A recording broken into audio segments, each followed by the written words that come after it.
For today's conversation, I want to talk about Congress. From looking at all the polls, it seems like everybody has an opinion on Congress. It's something we can all agree on. We're talking about 10% approval rating.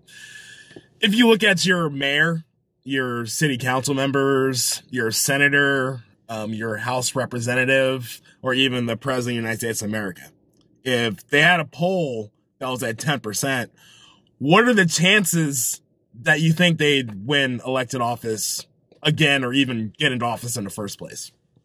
So, why is Congress different?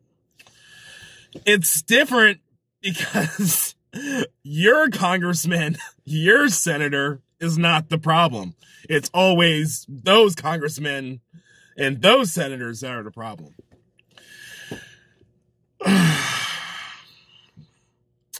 How do we get to this place where people who are so reviled by the public as a whole can be in office for 20, 30, 40 years?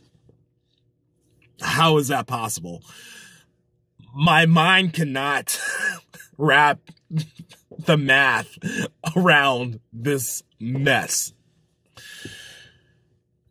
I've got one word that can answer this.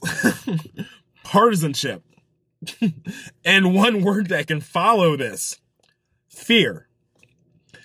It's your fear that someone from another party is going to get in office and destroy your life is more important than keeping this man or woman in office who has done nothing. Keeping this man or woman in office who is an obstructionist. Keeping this man or woman in office that doesn't care about your life. All the cards are on the table right there. I mean, we just blindly go to the polls and we're like, oh, where's the D? Let me vote for that one. Where's the R? Let me vote for that one. We get all these issues thrown at us and we just filter it in our minds. And we're like, okay, did the person saying that, is that a Democrat or is that a Republican? And then we base our opinions after that. We stopped caring about issues. We fell into this trap of thinking of monoliths. Well, Democrats, they're all crazy leftists.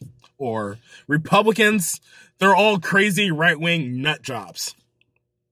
Instead of going issue by issue without having someone's name attached to that issue and saying, oh, I like this, I like this, I like this, then going back and be like, oh, well, this person fits all these boxes and I'll support them. We don't do that. We get emotional.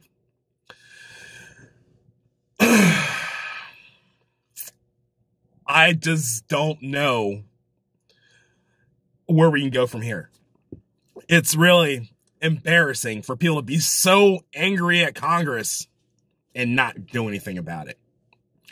To be so angry at our personal situations, whether we've lost a job, we're not making enough money to support ourselves, and we're not living the life that we want to live, even though we're working hard to have that life, to just settle for a Congress with a 10% approval rating.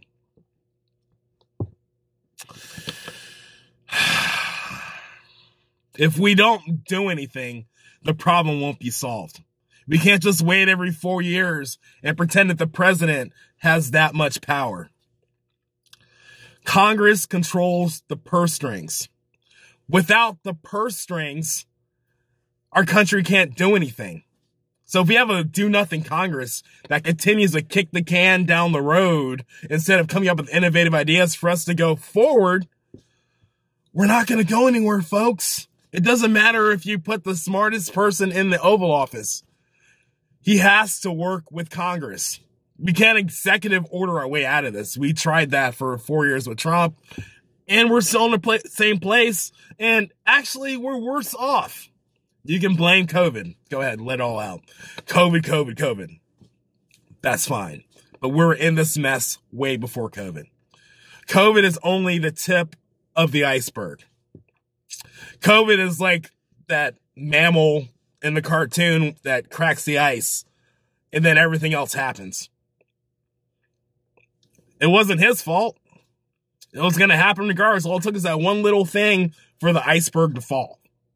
That's where we're at. So, I've got a few questions. A, do you know who your House representative is? Do you know who your senator is? I ask this because you guys aren't voting for them in non-presidential elections. Do you know who your local officials are? I mean, those are the ones that really affect you. So I don't want to hear this crap about elections don't affect my life. Look at the pandemic. Does that affect your life? It affects everyone's life one way or another. I mean, we've lost loved ones.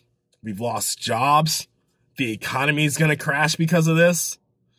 And we haven't done anything to move forward to the next stage of the pandemic where we're healing. This is America. We like being angry, but we don't want to put in the work for solutions. That work begins with Congress. It also begins with reevaluating your heroes. All those congressmen you worship, congressmen and congresswomen you worship, go look up to see what they've actually done in their terms. Nothing. I mean, the last time we had a Congress that balanced a budget, Bill Clinton was president and Newt Gingrich was Speaker of the House. Now, it's easy to sit there and go back and talk about the deficit and say, oh, well, there's a Democrat in office every time we brought down the deficit. And the last time we balanced the budget, we had a Democrat president. Well, we also had a Republican Congress. And it wasn't all hunky-dory because compromises don't always do good for the country, because we got the Defense of Marriage Act and we got the crime bill. So, Defense of Marriage Act, crime bill, balancing the budget, surplus. I could sit here and say we broke even, but did we really? We're still suffering from the crime bill. The Defense of Marriage Act was overturned, but we're still trying to figure out how we can deal with marriage in this country. I mean, something as simple as a contract between two individuals became a religious argument. So, Congress. Are you going to pay attention? Do you even care? Or is it wait till everything crumbles and then wondering why it happened? This is why it happens. My name is California King. Thank you for attending my Jeep Chat.